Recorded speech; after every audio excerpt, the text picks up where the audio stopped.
Hi everyone. In today's tutorial, we will show you how to add another account in Microsoft Teams. Adding multiple accounts allows us to switch between work, school, or personal accounts easily. We will walk you through how to add and manage another account in Microsoft Teams. Now let's get started.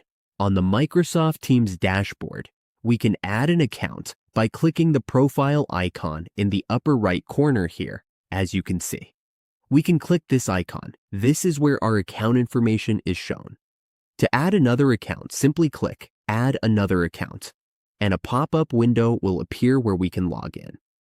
We just need to enter our email, password, and complete the verification to add another account to Microsoft Teams. And that's it. We have successfully added another account in Microsoft Teams. Now, we can switch between our accounts and manage them with ease.